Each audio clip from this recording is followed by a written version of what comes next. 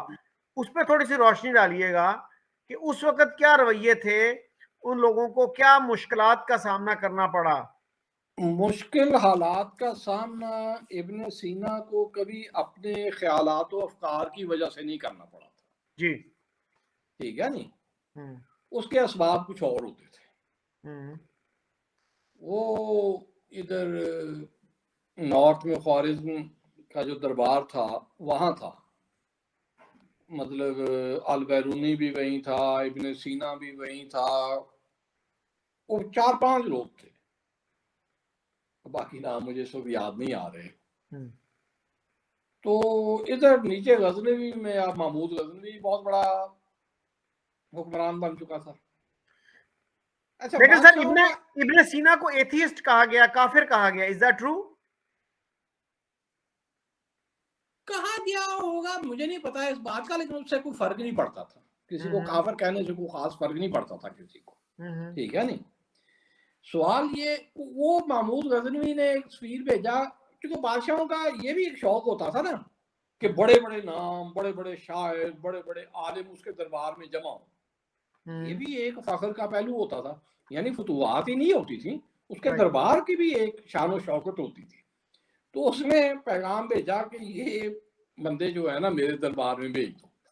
اب وہ حکمران کمزور تھا، اس نے کہا بھئی میں ان 5 کو بھی، میں تو اس کو انکار نہیں کر سکتا. جی تو وہ البیرونی آ گیا، ایک آج اس کے ساتھ اور آ گیا، ابن سینا نے انکار کر دیا، وہ وہاں سے دوسری طرف کو چل پڑا. اور راستے میں اسے کافی مشکلات کا سامنا کرنا پڑا، یا بعض اوقات ہوتا تھا جس طرح میں نے کہا کہ وہ درباری سازشوں کا شکار ہو جاتے تھے. ٹھیک ہے نہیں. تو یہی حال ابن رشد کے ساتھ ہوا تھا. لیکن اتنے زیادہ یہ کوئی مس ٹریٹمنٹ کے واقعات نہیں ہیں، لیکن وہ بھی زیادہ جو واقعات ہیں وہ خیالات کی وجہ سے نہیں ہوتے تھے، وہ کچھ اور اسباب ہوتے تھے اس کے. سیاسی اسباب مطلب کہنا چاہیے وہ زیادہ ہوتے تھے. اچھا، مسلمانوں کی روایت میں کوئی ایسی پرسیکیوشن کی روایت نہیں ہے، اکا دکا واقعات ہیں، وہ زیادہ نہیں ہے. اچھا سر، ہمارے ہاں جو سائنس کی ایکسیپٹنس نہیں ہے، ایک تو سر جیسے بہت سے بیالوجی کو جو ٹیچرز ہیں وہ خود ایوولوشن، تھیوری آف ایوولوشن پہ یقین نہیں رکھتے، اور وہ ابھی تک بھی یہ کہتے ہیں کہ یہ تو تھیوری ہے، اٹ از ناٹ اے لا. تو وہ یہ بھول جاتے ہیں کہ سائنس میں تھیوری کا مطلب جو ہے وہ ڈیفرنٹ ہوتا ہے عام زبان میں جو تھیوری کا لفظ یوز کرتے ہیں ہم. اچھا سر، قائد اعظم یونیورسٹی میں ایک صاحب تھے قاری نصیر، میتھ کے وہ ٹیچر تھے، اور وہ کہا کرتے تھے اپنے اسٹوڈنٹس کو کہ میں ٹھیک ہے آپ کو پڑھا تو رہا ہوں اپنی روٹی روزی کے لیے، لیکن یہ ہے غیر اسلامی مضمون. اس کے بعد وہ بیمار ہوئے تو کسی باقاعدہ ڈاکٹر کے پاس نہیں گئے، کوئی روحانی عامل تھے یا کوئی پیر تھے ان کے پاس چلے گئے، اور انہوں نے ان کو شہد پہ لگا دیا کہ جی شہد میں ہر بیماری کا علاج ہے، اور وہ بیچارے اس دنیا سے گزر گئے. تو یہ رویے ہمارے یونیورسٹی کے ٹیچرز تک میں ہیں. آپ کیا کہیں گے اس بارے میں؟ آپ کا ایکسپیرینس کیا ہے؟ بات یہ ہے کہ یہ رویے دنیا بھر میں، ہمارے یہاں کوئی ٹھیک ہے، ہمارے یہاں کوئی بیلنس زیادہ خراب ہو جاتا ہے کہ اس کی وجہ تعلیم کا ایک مناسب نظام نہ ہونا. معاشرے میں ٹھیک ہے، مطلب ضیاء الحق کے زمانے سے خاص طور پہ، اگرچہ میں اس کا آغاز ضیاء الحق سے بھی پہلے، ہمارے ہاں 1965 جو ہے وہ اس معاشرے کا ایک ٹرننگ پوائنٹ ہے. 1965 سے پہلے یہ ہم ایک نارمل معاشرے کے طور پہ زندہ رہ رہے تھے. لیکن 1965 میں ایوب خان نے جو حماقت کی، اس کے بعد جنگ، اور پھر ہم نے ایک نفرت اپنے نصابات میں داخل کرنی شروع کر دی. اس کے بعد 71 کا ظاہر ہے حادثہ ہوا جو سراسر ہماری اپنی حماقت کا نتیجہ تھا. لیکن ہوتا یہی ہے کہ اپنی حماقت کو تسلیم انسان کم کرتا ہے، اس کے لیے ہم کسی اور پہ الزام لگانا شروع کر دیتے ہیں. اس کے بعد پھر ضیاء الحق کے زمانہ آ گیا، تو ہم نے ایک جہاد کا شروع کر دیا سلسلہ. تو وہ مسلسل ہم ایک ایسے لوگوں کی برین واشنگ کرتے چلے جا رہے ہیں ان کے اندر کہ وہ ایک نارمل معاشرے کے طور پہ ہمارا پرابلم ہے. اور میں نے تو آپ سے پہلے ہی کہا تھا کہ ہمارے یہاں سائنس کے ٹیچر جو ہیں فزکس کے ٹیچر سے کبھی پوچھ لیں. مطلب یہ جنرل مشرف کے زمانے میں جب وہ انلائٹنڈ ماڈریشن ہو رہی تھی بڑی، تو ایک صاحب میرے پاس آئے،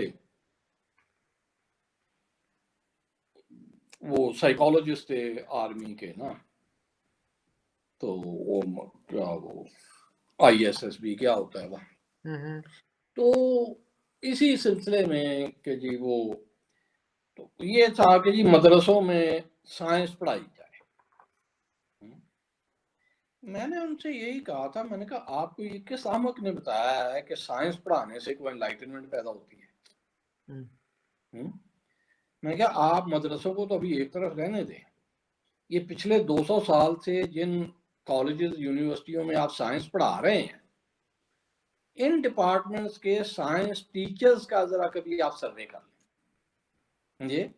یعنی ہیومینٹیز کے شعبے میں شاید پھر آپ کو کچھ لوگ مل جائیں. جتنے کٹر متشدد ذہن کے مولوی ذہن کے لوگ آپ کو سائنس کے شعبوں میں ملیں گے نا، ہیومینٹیز کے شعبوں میں نہیں ملیں گے. تو یہ آپ کہاں سے نتیجہ اخذ کر رہے ہیں؟ پھر میں نے کہا اس کا وہ ڈبلی ڈینجرس ہوگا آپ کے لیے کہ جو چیز ان کے پاس نہیں ہے آپ وہ بھی ان کو دے دیں. تو ہمارے یہاں کچھ چیزیں ہیں ایک تعلیم کے نظام کو، لیکن اس کے لیے ایک معاشرے کا جس کو وہ کہتے ہیں سوشل کانٹریکٹ ایگریمنٹ ضروری ہوتا ہے کہ بھی آپ نے تعلیم کس طرح دینی ہے، اس میں کیا پڑھانا ہے، کس انداز سے پڑھانا ہے. تو ہمارے بچپن میں مطلب میرا وہ آخری سال ہے میٹرک کا جس میں اسلامیات کمپلسری مضمون نہیں تھا. یعنی یہ 1965 کی جنگ کے بعد اسلامیات کو بنایا گیا ہے نصاب کا حصہ، ورنہ ہمارے میٹرک میں تو نہیں تھا. تو اسی طرح سے تاریخ پڑھائی جاتی تھی ہمارے یہاں. وہ اس وقت انقلاب فرانس کا بھی اس میں ذکر تھا، اور بھی چیز تھا، انقلاب روس کا بھی تھا، اور غلام رسول میر صاحب کی لکھی ہوئی کتاب ہوتی تھی.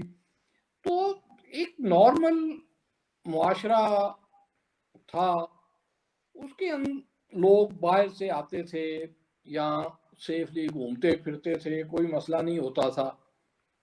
تو وہ اب اس میں ظاہر ہے حکومتوں کی پالیسیز کا بہرحال دخل زیادہ ہے، خراب پالیسیز کا. تو وہ جب تک آپ مل کر ایک فیصلہ نہیں کریں گے تو